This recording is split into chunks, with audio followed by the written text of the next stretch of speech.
For 2019, Martin Guitars has introduced a revised version of their Junior Dreadnought guitar. How does it stack up against the perennial favorite in this category, the Taylor gsmini? We're about to find out.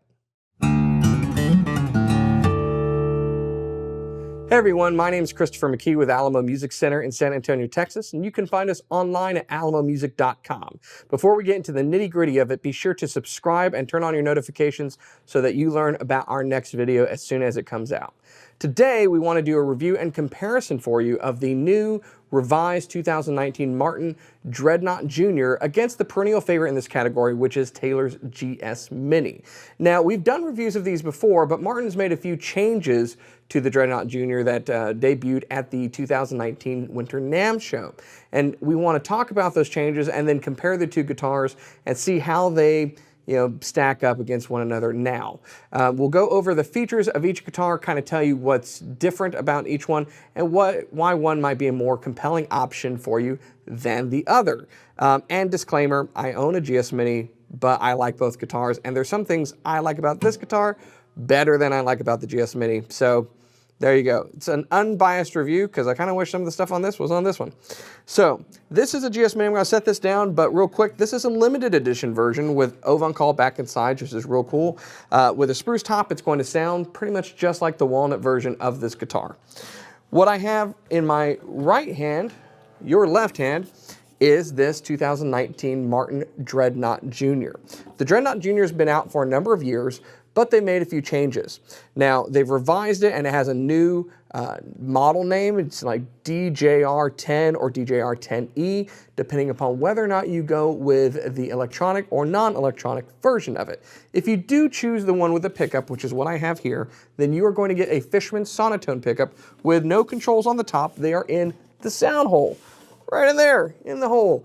So in the hole, you have a volume and tone control, and then connections down here at the bottom, along with access to your 9-volt battery. Now, one of the things that has set the Dreadnought Junior apart from the gsmini and many others in this category from the beginning is the value you get, because this is an all solid wood instrument.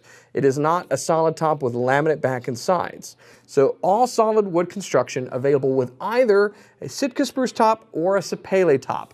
Now the burst is Sitka spruce, and you can also get it natural. Sitka spruce is going to give you a brighter, louder sound with more dynamic range. The back and sides are sapele. What they're going to do is give you kind of a dry, mid-range focused mahogany sound with a bit more brightness than mahogany would typically have.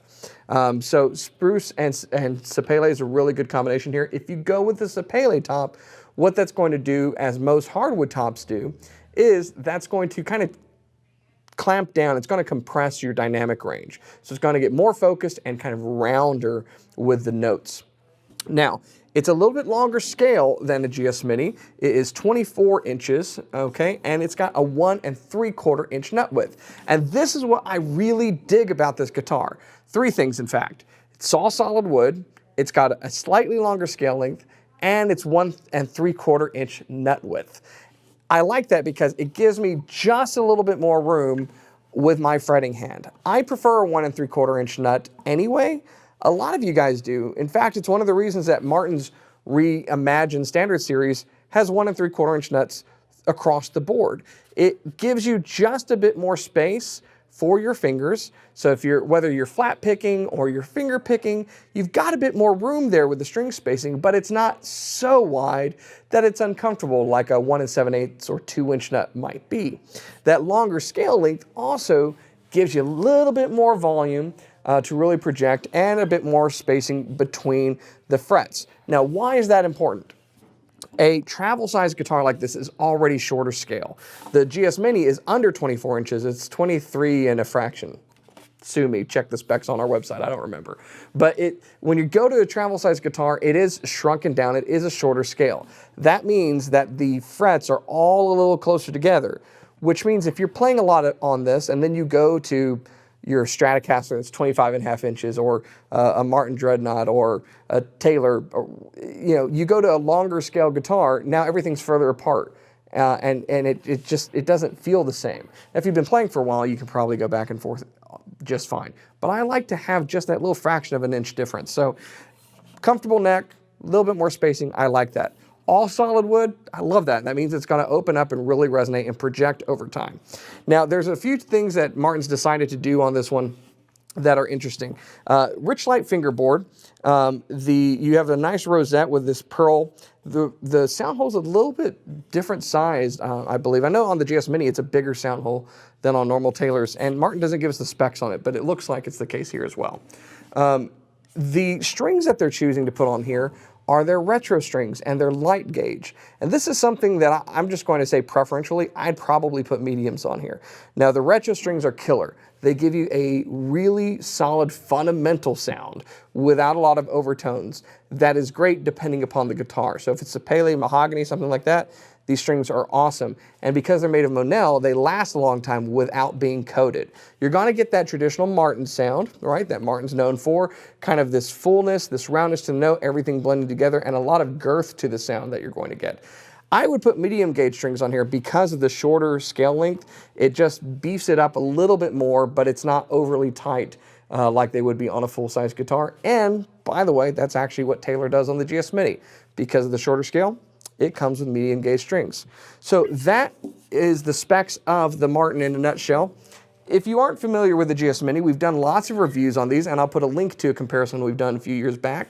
The gsmini is basically a shrunken down Grand Symphony, scallop bracing, laminate back and sides with a solid spruce top or mahogany top or koa top, depending upon the model. It has Taylor's proprietary ESB pickup system in it, and both of these come with a very rugged, very strong case. So it's ready to go to the beach or go on your hike or in your RV. Wherever you want to go, you can take your guitar with you. Now, let's listen to them, and you'll be able to hear the differences sound-wise between the two companies, and you'll probably notice in my playing, I'm a little bit more comfortable with the wider nut. Check it out.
So there you go, a comparison between Martin's revised Dreadnought Junior against the Taylor gsmini. Now I hope you can hear the changes between the tone on both guitars. Each company kind of has their own philosophy, but which one do you prefer, and would maybe some of the changes to the measurements on this guitar mean that you'd probably be more comfortable on it like I tend to be? So I want you to comment below. We're actually going to put a poll at the end of this video. Let us know. Just vote with your mind. gsmini, Dreadnought Junior, ham sandwich. You let me know which one you'd prefer. As always, I want to thank you for watching and remind you to subscribe and turn on your notifications. I'll see you next time. Hey, thanks so much for watching our videos. If you enjoy what we're putting out, help support this channel by going down below and purchasing one of the t-shirts we've made for you. Rock your support for one of the oldest music stores in Texas and the country, and your love of guitar. Just purchase below, help support our videos, and go to our website, alamomusic.com, for more goodies that you can get. Thanks.